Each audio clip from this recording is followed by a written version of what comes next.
audience hears. Thank you so much for having me. Thank you.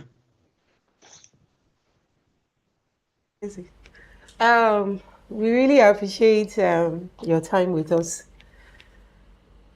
Okay. Okay, we have some questions on ground. Let me quickly run those questions with you. Okay, one of them is okay, just hold on. I'm going from the Facebook first. Sorry. Okay, let me go from Zoom. I think the Zoom is, we have already people there. Okay, somebody said, he said, so what frequencies are mostly considered?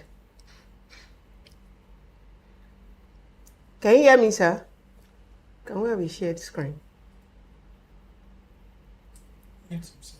Okay, unmute yourself, sir. Can you hear me now? We can't hear you. Okay, let me check.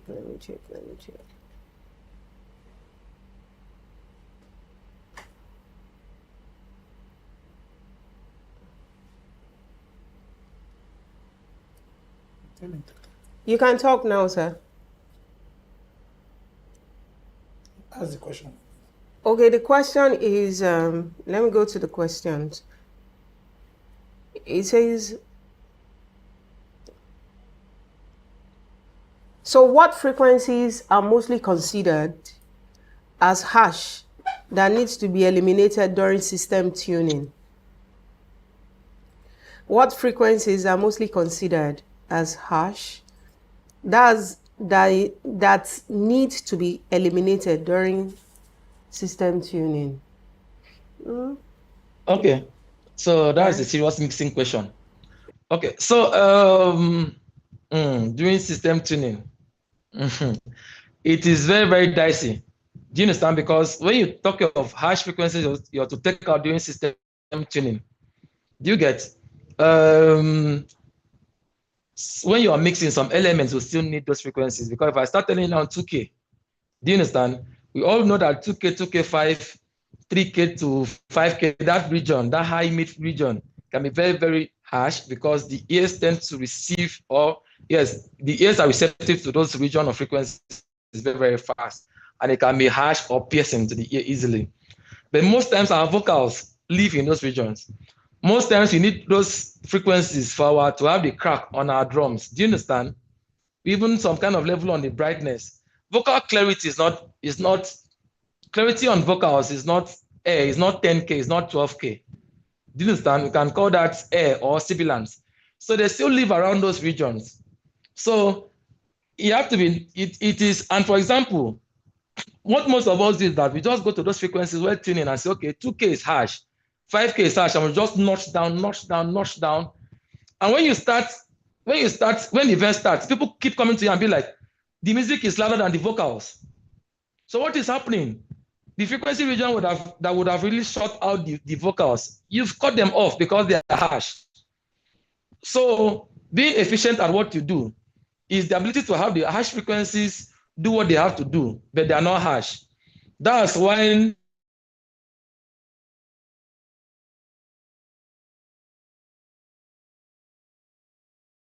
low level they are still out there.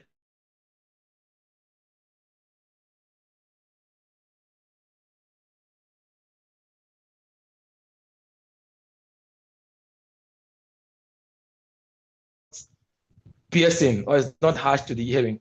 But please don't be that engineer that enters a venue and be like, this room, the low mid is much. You start cutting out all the 200 and 250 hertz. No, the 2K, you cut it out. And when they start, the music starts, event starts, they will keep coming to you and be like, we cannot hear the vocals. And you're pushing your vocals, or you now take your head pass, you are mostly fine.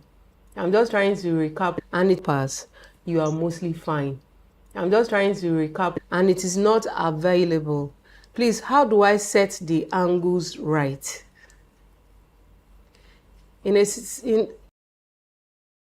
Have the speaker file, and it is not available. Yes, please, yes, I understand. How do I set the angles right?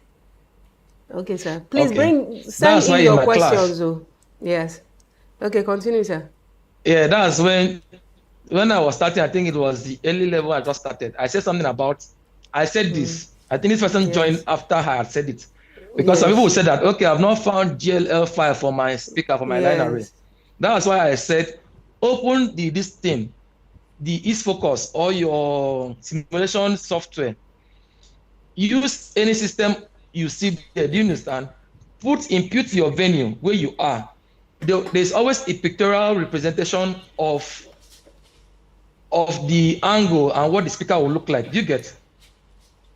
Yes. I know that I use some kind of, I don't want to call names.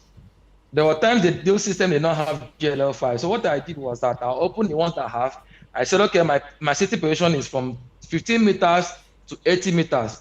So you're going to give me those angles and all of that. Those angles are not the same with that of your speaker. So I'll not tell you go and use those angles you saw there. That's the angles, the rigging angles on your speaker, on your array, they're not the same.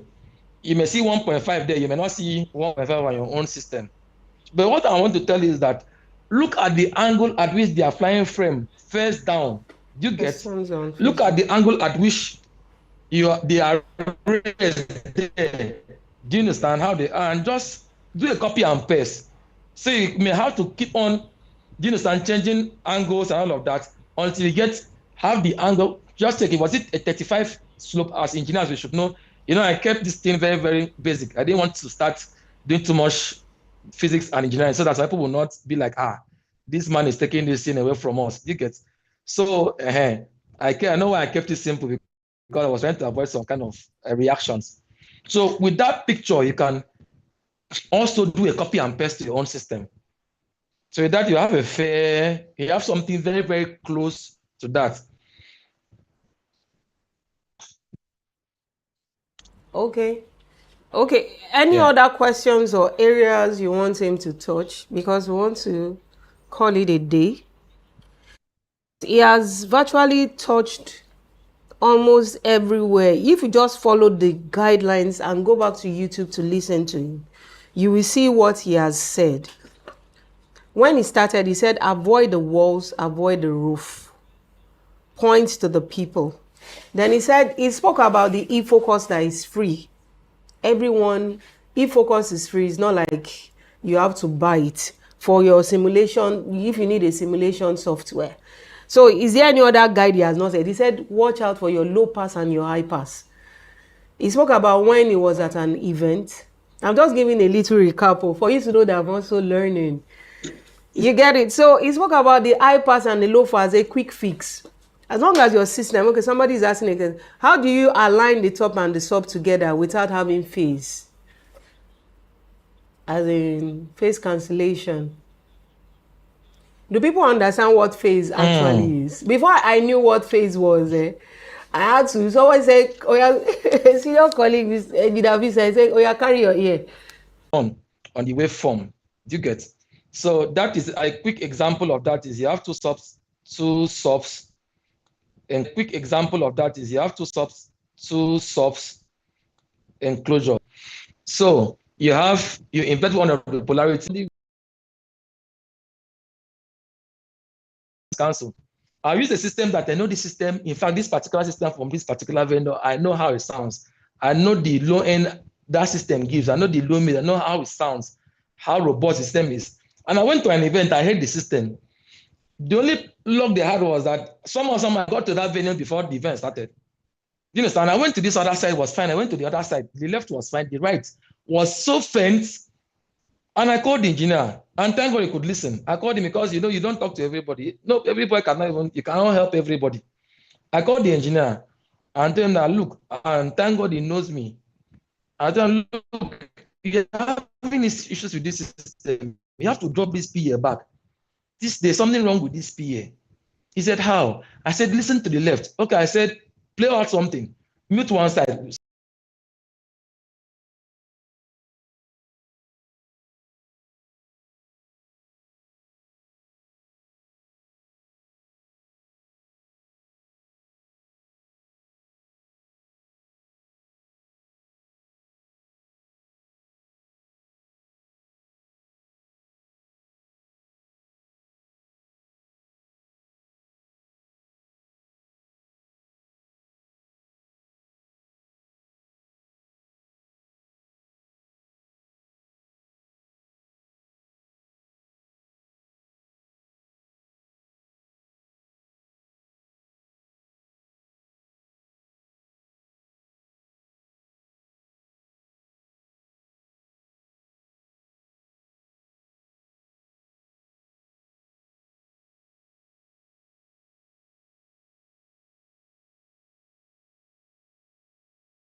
We're not on.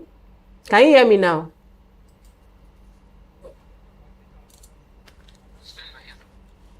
Okay.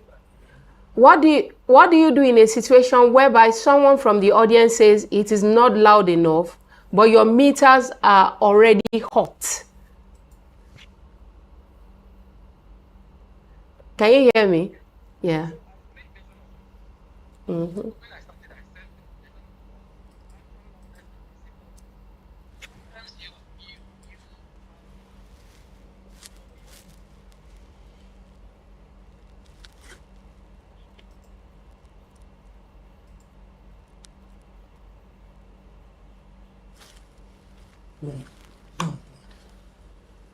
coming.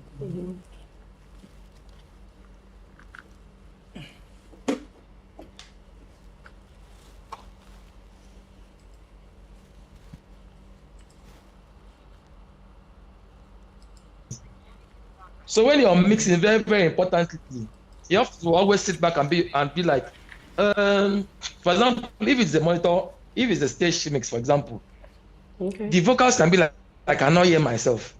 Most times, I cannot hear myself. So the correct way to think, or the smart way to think is, I have sent out everything to this monitor. What is masking what?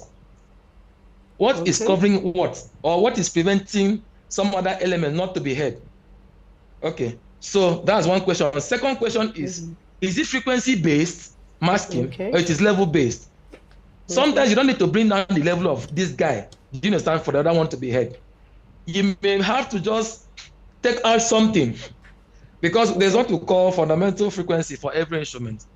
Do you understand? So it could be that two instruments, one fundamental frequency could be the low around 200, 250 hertz, for example, and the other could be 400 hertz. Okay, so if this other one has a lot of 250 hertz, for example, do you understand, in it, it will be masking the other guy. So sometimes you may just need to just cut out a frequency from one element for the other one to pop out, for example. Okay. So most of the singers are like, I can't hear myself. For example, you know that you've exhausted your gain to feedback ratio or limit. If you push them again up, it is feedback you will get. So what do you do as a smart guy or a guy that is thinking smartly? What is louder? What is covering this singer from being heard or from him or her hearing herself? So you start bringing down those things. If it is frequency based, you start taking out those frequencies so that those things are still there. They are not masking the singers anymore. Okay. So I don't know if that answers the question. People that do not understand the masking thing. I can't hear, or it's not loud enough. Could be that maybe the system is too smooth.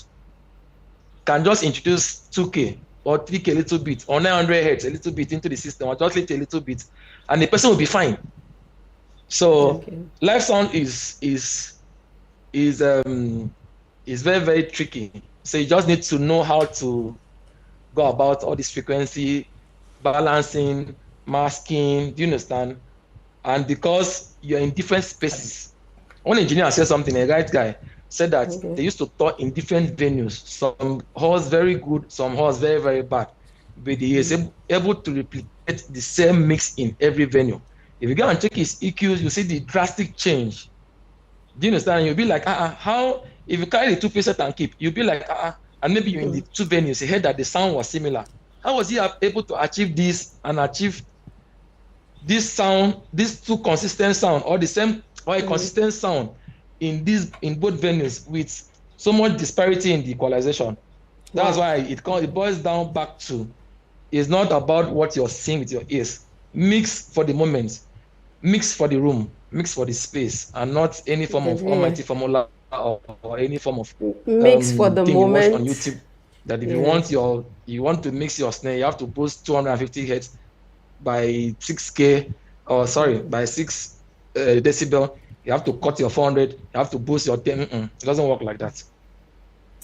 One of the things I notice about Engineer Etukudo, he has some principles that he has mastered and he follows. Because if we look at what he said in some places, he said coverage, clarity, gain structure, EQ, delay, SPL, loudness, your faders down, your faders down first before when you now get what you want to do, you begin to increase. Debbie, over to you. I think your mic is muted. Mrs. Debbie. Okay, can you hear me now? Sorry. Okay, one of the things I discovered. Can you hear me now, sir? Can you hear me now, sir?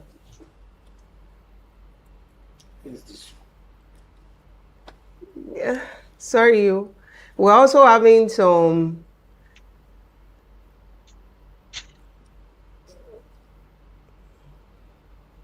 Sir, can you hear me now, sir? Can you hear me? You're back now. You're fully back now. Okay, one of the things I notice about you is that, and which I want other engineers to also emulate, and if you're already doing it, kudos to you, thumbs up to you too. One of the things I notice about him, he has some guiding principles. Engineer Etikudo, that's one thing I just noticed about you. You have some guiding principles, like something that you just said now, that the moment, the room, and which other thing did you say? I didn't note what you said. Then you also talk about some of the things that we should do. We said on the coverage, clarity, gain structure, EQ, delay, SPL, loudness. And until you have not gained the actual clarity you want, don't push up your fader. Don't begin to cause havoc. Don't use your loudness to begin to let people know that you are working on something. Don't push it when you know you are not confident of what you have yet done, no matter the pressure or anything. Then when you know you have finished EQ and you've gotten your desired sound or the production you want, you begin to push them up gradually. Sorry to cut you short. Okay, short. Sir. Yes, sir. There's something most of us do again. Even when people are playing out ping noise on their PA system, do you understand? I go to some venues and some engineers, the ping noise is too loud. Do you understand? And you're wondering why? And people are too uncomfortable. Do you get? So please, I don't know why. Okay. I don't know why some of us just keep doing that. I'm like, why is the ping noise have to be that loud for you to be able to hear it or work on it? Work on what you're working on or tune. Do you get? So you can do this thing moderately, because sometimes even other guys, the light guys, people are there working. The event planner may be in the venue when you're trying to do these things, and that everybody's just complaining that you're making people so uncomfortable. Yes, discomfort. And in fact, one of the engineers was like, "No, it has to be that loud before my microphones can pick it." It is not true. Please, let's be guided. Let's just try, because we are there to serve. Do you understand? And let's just try not to make people uncomfortable from setup to delivering the event. You get? Because sometimes that ping noise, if it gets to like even ring in people's ear, people could get back to their houses and they're lying down sleeping. Ping noise is still playing in their ears. Yes, sir. Yes, sir. There's something called the threshold of pain. There are sometimes you don't have feedback. Everything is right, but you should also watch what the body can also actually absorb. People don't want to go home and feeling fatigued. They're already stressed. Their ears are stressed. That also part of what you should also put into view whenever you are mixing. It's not just about, oh, the sound is okay, there's no feedback, there is dispersion, beautiful dispersion of sound in every angles and everything. But are you actually, is it not too loud? Another thing is that, is it too loud? People don't want to go home, because I will not say church or something. I was in a gathering that the sound was beautiful, but it was just too loud. It was actually too loud. Give the desired loudness in every environment. Don't say because you have already mastered a particular and it is already well done, you should now put it in our face. That no matter what, somebody will say, go and ring them. It will not feedback. Go and ring, because we ring the thing. Does that mean that you have to over push it? And we are going home like what you said, the pink noise every of our ears, like it's still sounding as if they have speakers very close to us, or we have migraine while we're leaving the venue. Another question, somebody is asking another question. I said, please, how do I optimize my church audio production for a scenario where the sitting and standing height of the audience has very serious effects on the overall coverage of the venue? Then I use a line array in a ground stacked position because of the height of the hall. Should I read it again? How do I optimize my church audio production for a scenario? Now it's playing a scene where the sitting and the standing height of the audience has a very serious effect on the overall coverage of the venue. Now the person is saying that I use a line array in a ground stacked position because of the height of the hall. Okay. So in churches we see a lot of things. I've seen a lot of things. I know that Let's see. any sound practitioner, you've seen a lot of things. So please, it is ground stacked. For the fact that it is ground stacked, it is limiting. You're already limiting. Do you understand? And you have serious challenges in that venue already. Because I don't know how high. Okay, you said the. you said you don't have. The question is that they don't have a high roof, right? Yes, they don't have a high roof. Yes, they don't.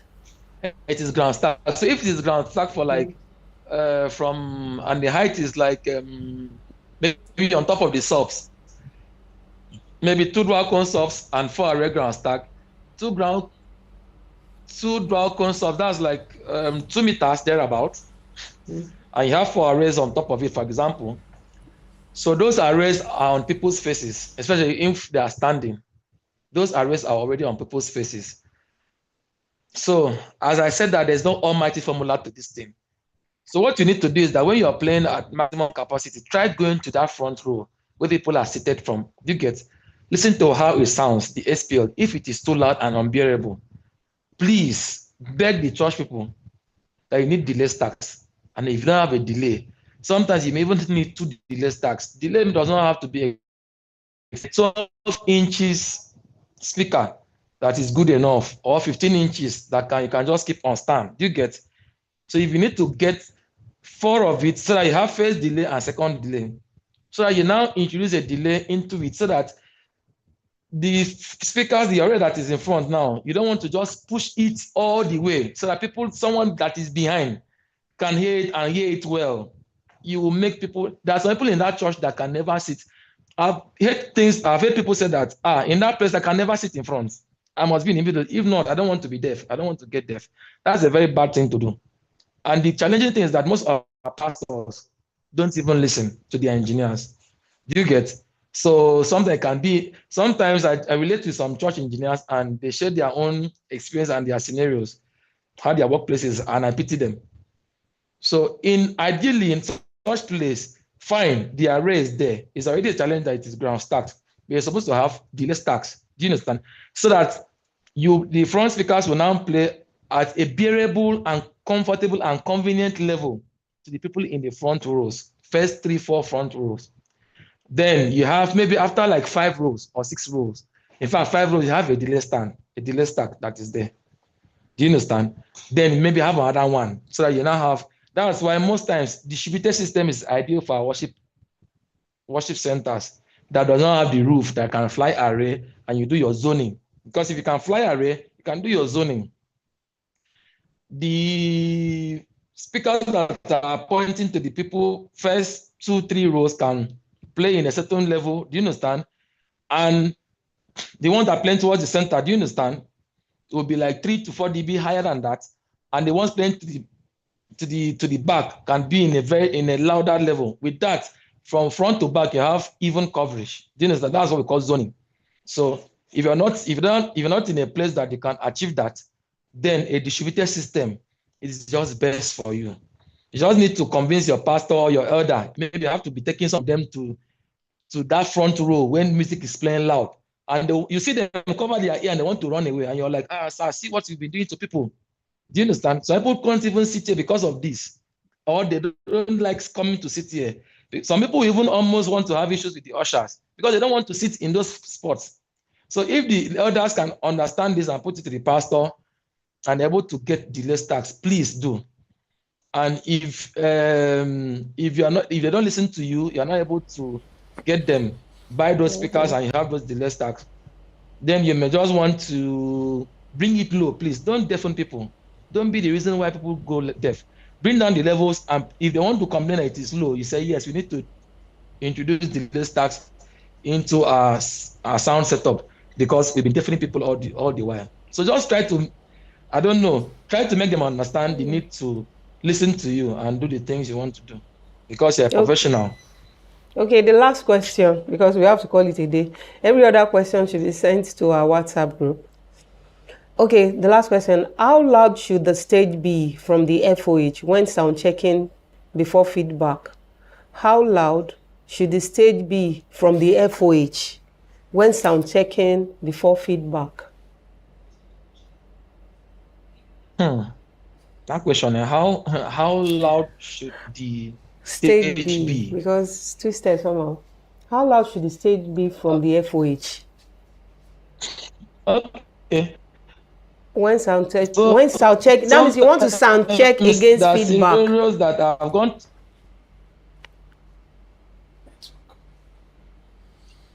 Okay, so to the best of my knowledge, the stage sound is just to save people on stage, right?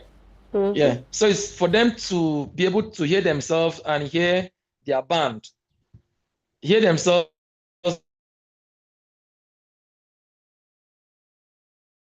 and hear their band play. And in fact, the stage mix something is very, very. The stage will tell you that we don't want to hear the drums. I don't want to hear drums on my monitors. I don't want to hear bass. In fact, what I want on my monitors is piano and myself, the singer. Some of them will tell you, I want to hear drums. I want to hear with. I work with. Or I work for a principal officer that is a bass guitarist. He's been a bass guitarist all his life. Do you understand? And on his monitors, he wants to hear everything. In fact, lately on his monitors, he wants to hear the crowd mics. He wants to hear crowd reaction on his monitors. So it's about what they want to hear. And secondly, some singers will tell you that that the FOH is louder than the stage. Most times the FOH will need to be louder than the stage because the stage is just serving how many people? But this FOH now is serving like 600, 1,000, 2,000, 3,000 as this case may be. Do you understand? So, but as an engineer, you still need to look for a way to strike a balance that they are fine. If you need to increase the level, like I just came back for Enugu, indoors we were fine. But outdoor, that stage, they said, take up stage. So the stage was very, very loud. So for some musicians, for some singers, it was very loud doing sound. So for some, he said it was told to bring it down. So it's about what they want.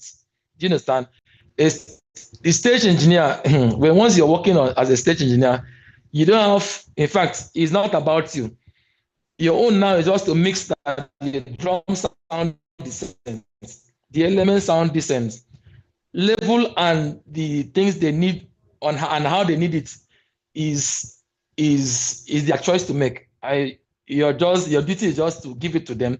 For example, you cannot go to tell the guy singing that someone that says, I'm the singer. I don't want to hear bass. I don't want to hear drums on my monitor. I want to hear just the first piano, the guy that is playing. I don't even want to hear the synth guy. I don't want to hear guitar. It will be funny that you now as the engineer, you're going to tell them that how wouldn't you want to hear drums on your monitor? No. My monitors, I make sure I ensure that I have full band on it. I have you on top. The person is telling you that he doesn't want it, and you're telling the person that you must put it. That's not how it is done. Do you understand? So the stage mix is very, very dicey. Do you understand? It is what they want. It is what the singer, it is what the users, especially when it comes to monitors, is what they want. And if, in fact, even if it is IEM, that is not P16 or DP48, then when it is a P2 or a wireless IEM, This one is down. it is elements that the musician wants to hear. That is what you give to them. For example, in fact, I just normally the keyboardist will say, I want to hear myself and I want to hear my lead singer. Finish. That's what they want to hear. Some of them will tell you that I want to hear the first keyboard is that I want to hear myself, I want to hear my second key, I want to hear guitar, I want to hear bass. So it is what they want to hear. You give it to them.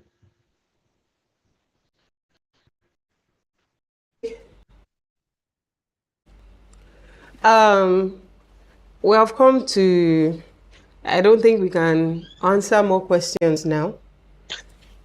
We can't answer more questions now. Can you hear me, sir? I can hear you clearly. Okay, I don't think we can answer more questions now. We have to refer everybody to WhatsApp, to our WhatsApp link. Our WhatsApp link is we're going to put it on our chat. I'm going to put it on the chat right now.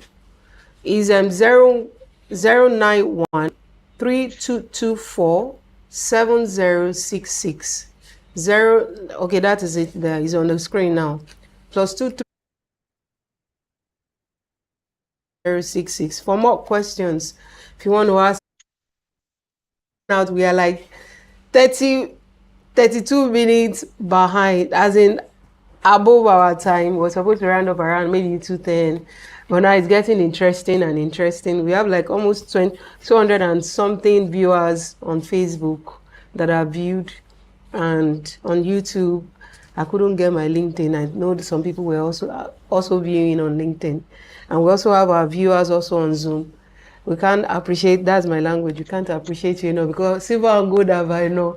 But what I have are the guys in the industry that deem it fit to answer to our calls, that deem it fit to answer my calls whenever I call them. Mr. ANIEKEME Mr. Etikudo. Sorry. Etikudo. And I rehearsed the name very ANIEKEME.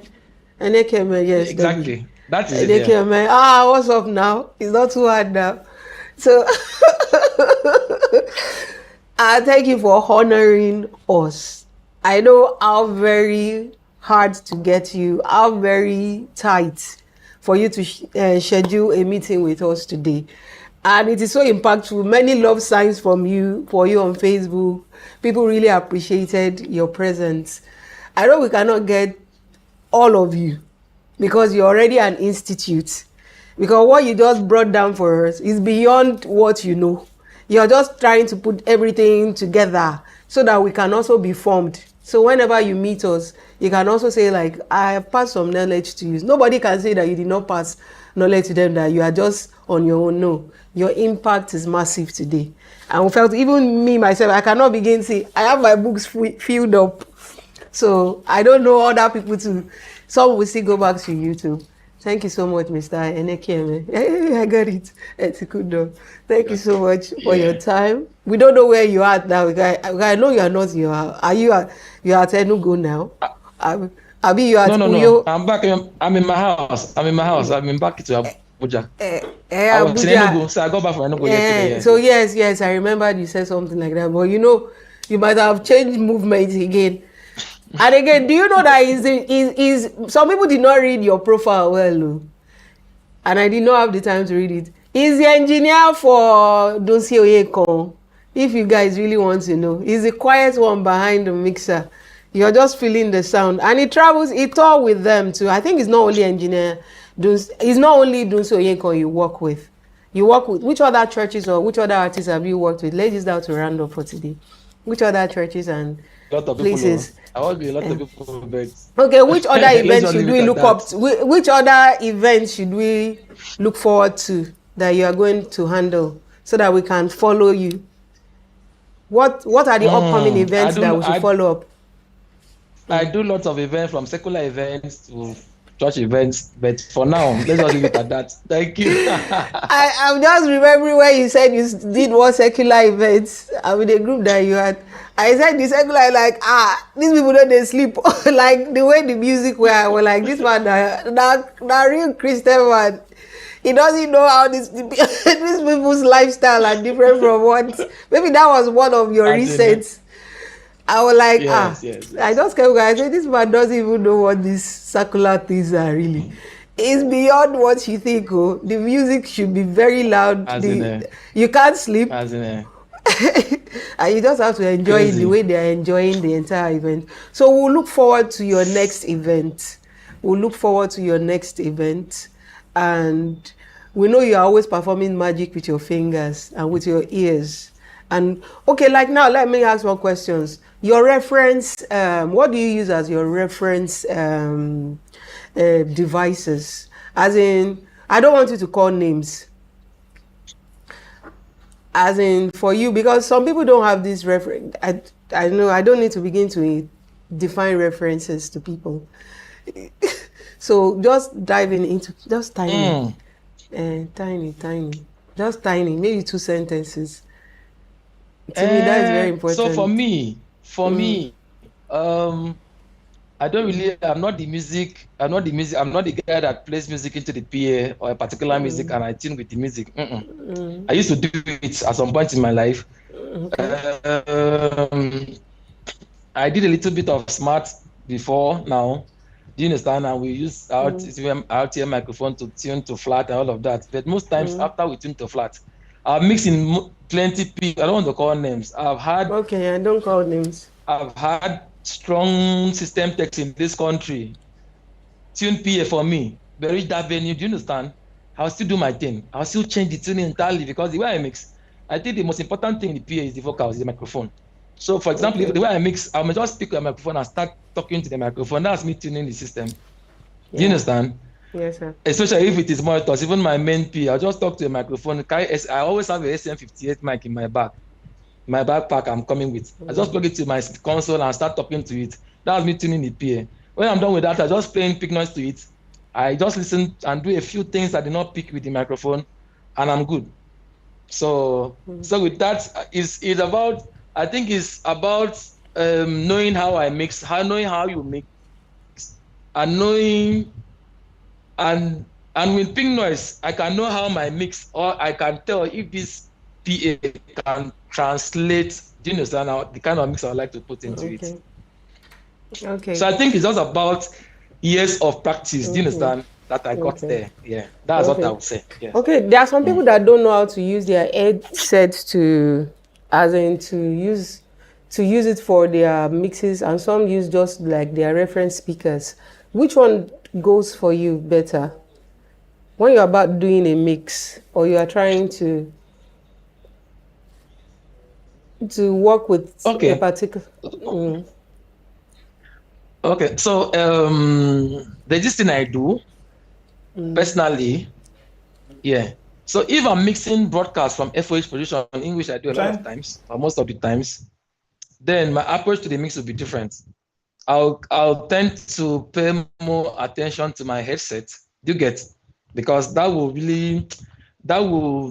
help me to know, to be close to how it's sounding like online in the midst of the noise. Do you get? I just said online now and I remembered something. You know, when we're talking about I didn't mention anything about streaming sound. Do you understand? So streaming sound should stay between, if you're streaming directly, if there's no conversion between your console and the streaming device, streaming system, it should stay, it should be -14, maximum -13, -12 LUFS. Do you understand? And at the same time, your peaks should be like -1 or -1.3 dBFS, dB full scale. Yes. Okay, sir. That's if you're transmitting maybe through a Dante protocol to your laptop, or you're sending signal directly to a video switcher. But once you're doing to a sound card and you need to do conversions and the sound card preamp it differs, do you understand?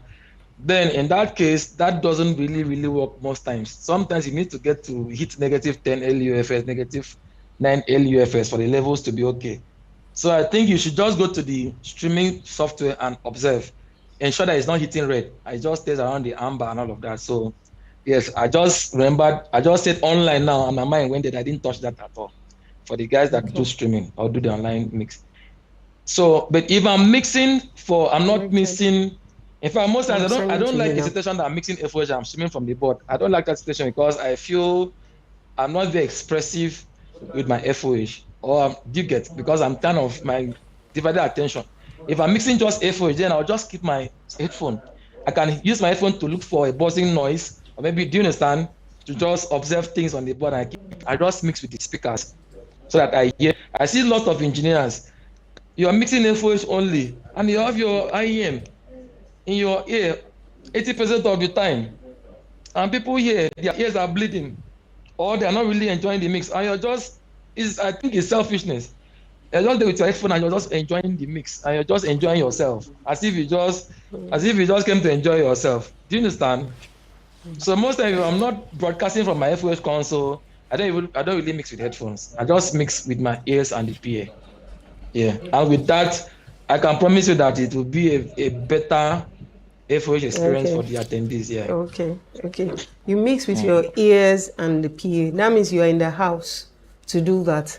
Because I can, I'm in there's the this house. particular, you're in Yes. the house. Because if you are not in the house and you are mixing like that, hey, I know something that happened somewhere. It took a very old woman to come up with the Thank you. opportunity. Thank you for Thank you for having me. the I appreciate it. Thank you for the privilege. Thank you a lot for sparing your time and your wife giving you the opportunity after you've traveled the whole time and we are still coming to you with sound inside your house.